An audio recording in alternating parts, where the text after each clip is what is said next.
और ये बीजेपी के स्थानीय नेताओं, बीजेपी के शीर्ष नेतृत्व और दिल्ली के स्थानीय नेताओं के माध्यम से ये एक अंदर खाने, एक कह सकते हैं कि डील तो नहीं, लेकिन एक सामंजस्य या सहमति बनी होगी कि चलो भाई इस बार हम नहीं जीते, लेकिन हम अपना वोट शेयर बढ़ाएं, सीट बढ़े ना बढ़े लेकिन वोट शेयर जरूर बढ़ाएं और इसको पहले सत्ता से बेदखल करो, तब कांग्रेस और बीजेपी आमने सामने होगी। और वैसी परिस्थिति में जिस वोट पर कुंडली मार करके आम आदमी पार्टी बैठी है, दलित पे, मुस्लिम पे और पूर्वांचली पे, उस वोट पर जो परंपरागत रूप से शीला दीक्षित ने इस पूरे कम्युनिटी को नर्चर किया था, इस वोट शेयर को, तो उस पर दोबारा कांग्रेस जो है सो क्लेमेंट बनेगी जब ये सत्ता से बाहर जाएगी। तो कांग्रेस की लड़ाई बीजेपी से नहीं थी, कांग्रेस की लड़ाई आम आदमी पार्टी से थी और कांग्रेस इसमें इस चुनाव में जीत गया। उनको सिर्फ इतने से उनको आवश्यकता थी कि आम आदमी पार्टी पहले सत्ता से बाहर चले जाए, क्योंकि जब तक आम आदमी पार्टी सत्ता में बनी रहेगी उनका बनाया हुआ जो वोट बैंक था उसको आम आदमी पार्टी नर्चर करती रहेगी और वो वोट बैंक कभी भी कांग्रेस के खेमे में नहीं आएगी। और इस हिसाब से तो 10 साल 12 साल क्या, कांग्रेस पार्टी दिल्ली में कभी सत्ता में नहीं आ पाएगी। ये कांग्रेस के चिंतन में घुस गया था और स्थानीय नेताओं ने शीर्ष नेतृत्व को यह सुझाव दिया कि साहब आपकी अभी तात्कालिक लड़ाई भारतीय जनता पार्टी से नहीं है, आपकी तात्कालिक लड़ाई आम आदमी पार्टी से है और आप आम आदमी पार्टी के साथ मिलकर के सांप को दूध पिला रहे हैं। ये आप जैसे इनके साथ अलायंस करेंगे ये जीत के आ जाएंगे, आपकी क्या हैसियत होगी, आप जीरो पर तब भी रहेंगे और ये सत्ता में आ जाएंगे। ये सत्ता में आ जाएंगे तो फिर आपको दिल्ली में सत्ता में लौटने की आप कल्पना ही कर लीजिए। शीर्ष नेतृत्व को, कांग्रेस के शीर्ष नेतृत्व को यह बात समझ में आ गई कि चलो भाई इससे तो बेटर है कि कभी सत्ता में नहीं आए तो 5 साल का इंतजार हम कर सकते हैं। मतलब कांग्रेस पार्टी टोटल अगर देखें तो 15 साल का वनवास झेलने के लिए तैयार थी, इसलिए कि कांग्रेस पार्टी ने 15 साल का वनवास किसी और पार्टी को भी दिया था इसके पहले। मतलब बीजेपी तो 27 साल से सत्ता से बाहर थी, तो कांग्रेस पार्टी ने इस बात पर संतोष रखना उचित समझा कि साहब हम 5 साल और इंतजार कर लेंगे, हमने भी तो 15 साल राज किया है दिल्ली में, तो 5 साल और इंतजार कर लेंगे, लेकिन पहले अपने वोट को कंसोलिडेट करो जिस पर कुंडली मार करके आम आदमी पार्टी बैठ गई है। इस लिहाज से ये कांग्रेस की सबसे बड़ी जीत है। जो लोग ये कह रहे हैं कि कांग्रेस को जीरो मिला, जो कहने वाले लोग हैं भारतीय जनता पार्टी की तरफ से, उनको भी मालूम है कि कांग्रेस की ये जीत है। अब 2030 में ये देखा जाएगा कि कांग्रेस और बीजेपी और आम आदमी पहले रहती कहां है। आप ये 5 साल कौन देखा है? वो कहते हैं ना, कौन जीता है तेरे जुल्फ के सर होने तक, खाक हो जाएंगे तुझको खबर होने तक।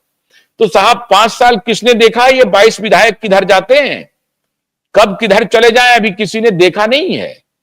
अभी तो ये जो बात हुई, ये बात, इस बात में दम है कि बीजेपी कांग्रेस में एक प्रकार से ट्रूस हुआ, एक समझौता हुआ, अघोषित अघोषित, कहीं इसकी कोई गारंटी नहीं है, कोई किसी ने समझौते पर सिग्नेचर नहीं किया है या उन्होंने फोन करके सबको नहीं बताया है कि हमारे दोनों बीच में समझौता हो गया है।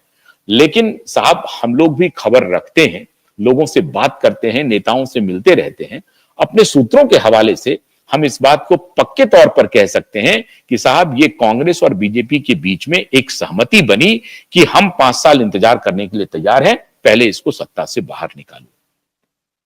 अब एक बहुत बड़े समझौते के तरफ बात बनती दिखाई पड़ रही है पंजाब में। पंजाब में एक भयंकर समझौते होने जा रहे हैं। जिस प्रकार के समझौते दिल्ली में हुए थे और दिल्ली में कांग्रेस ने संतोष किया, उसी प्रकार से बीजेपी शायद ये मान रही है कि चलो भाई अगर हम ना आ पाए तो कोई बात नहीं, तुम आ जाओ, इसे पहले हटाओ, क्योंकि ये दोनों का खेल बिगाड़ रहा है। ना ये हमको आने दे रहा है, ना आपको आने दे रहा है। लोकसभा चुनाव में कांग्रेस पार्टी को बहुत बड़ी सफलता मिली। 13 में से 7 लोकसभा सीटें कांग्रेस पार्टी ने झटक ली और 3 सीट पर केजरीवाल की पार्टी जीती। 2-2 सीट एक अकाली दल है और अकाली दल में 2 गुट हो गया है, तो 2 सीट एक को, 2 सीट एक को, और 1 सीट किसी और को मिली है। तो कांग्रेस को लोकसभा चुनाव में जो पंजाब में सफलता मिली है, तो कांग्रेस का पंजाब में मोरल हाई है। अब कांग्रेस पार्टी, अभी प्रताप बाजवा कह रहे हैं कि 32-30 विधायक हमारे संपर्क में हैं, लेकिन ये संपर्क में कैसे हो सकते हैं?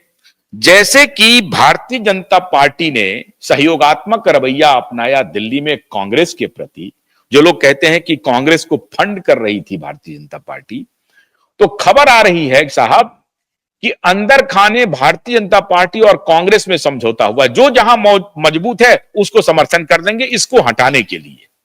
मतलब दुश्मन नंबर 1 वहां भी केजरीवाल था दिल्ली में, और अब पंजाब में भी दुश्मन नंबर 1 केजरीवाल बन गया है। तो इस केजरीवाल फोर्स को कैसे कट टू साइज किया जाए, कैसे इसको सत्ता से बाहर किया जाए, इसके लिए एक मजबूत रणनीति पंजाब में बननी शुरू हो गई है। और यहां जिस प्रकार से भारतीय जनता पार्टी ने कांग्रेस को मना लिया कि आप 5 साल संतोष कीजिए, कोई बात नहीं है, वहां कांग्रेस बीजेपी को यह मनाने पर लगी हुई है कि साहब आपका तो कोई अभी तक खाता नहीं खुला है पंजाब में। देखिए, पंजाब का अगर आप थोड़ा अध्ययन कर लें, 21% के आसपास जट सिख है, और जट सिख 21% के आसपास होने के बाद भी लगातार मुख्यमंत्री बनता रहा है।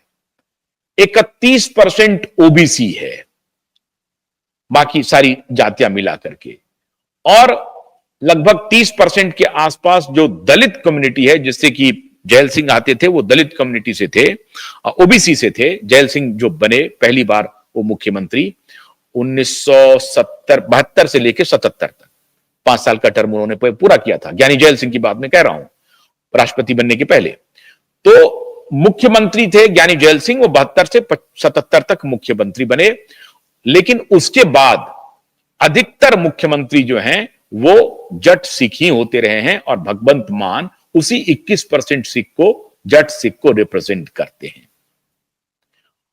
आम आदमी पार्टी ने इस बार आप देखिए कि वहां पे शिरोमणि अकाली दल है, जिसको 2-2 गुट होते थे, शिरोमणि अकाली दल के, अकाली दल लोंगोवाल अकाली दल, तो अकाली दल की भी सरकार रही वहां पे। एक नया इंटरेंट हुआ था आपको 80 के दशक में, जब काशीराम ने बसपा का निर्माण किया था, बहुजन समाज पार्टी का, तो पंजाब में लड़े। आप सोचिए, यह भी एक अद्भुत विडंबना है कि जिस पार्टी का निर्माण पंजाब में हुआ, वो पहली बार 2-4 सीटें तो लाए, लोकसभा में भी 1-2-3 सीटें लाए, लेकिन उसके बाद बसपा अधिक दलित वोटर होने के बाद, आबादी होने के बाद 30-32% दलित वोट है, उसके बाद भी बसपा पंजाब में पैर नहीं जमा सकी। उनको अपना कार्यक्षेत्र उत्तर प्रदेश चुनना पड़ा, लेकिन पंजाब में बहुत कुछ नहीं कर सके। तो पंजाब में बसपा नहीं कुछ कर पाई, अकाली दल की अभी वो स्थिति नहीं है। कांग्रेस लोकसभा में 7 सीटें जीतकर, और विधानसभा में 18 सीटें हैं कांग्रेस के पास। इस विधानसभा, लास्ट जो विधानसभा के चुनाव हुए हैं उसमें 18 सीटें हैं, और आपने देखा होगा किस प्रकार से वो उस वक्त नवजोत सिंह सिद्धू, चन्नी जो मुख्यमंत्री, बीच बीच में जो लड़ाई हुआ, झगड़ा हुआ, और आखिर तक चन्नी और सिद्धू के बीच की वॉर हुई। सिद्धू पार्टी छोड़ करके चले गए, कैप्टन अमरिंदर सिंह पार्टी छोड़ करके चले गए। कैप्टन अमरिंदर सिंह के खिलाफ कांग्रेस के आला कमान ने बगावत कर दिया, आखिर में कैप्टन अमरिंदर ने बगावत कर दिया और वो पार्टी छोड़ करके चले गए। अन्यथा अगर कैप्टन पर भरोसा ये बनाए रखते तो ये दुर्गति नहीं होती। एंटी इनकम्बेंसी थी, लेकिन ये दुर्गति नहीं होती। अब मैं ये क्यों कह रहा हूं कि कांग्रेस और बीजेपी के बीच में समझौते की खबर आ रही है? आपको याद होगा कि जब कैप्टन अमरिंदर ने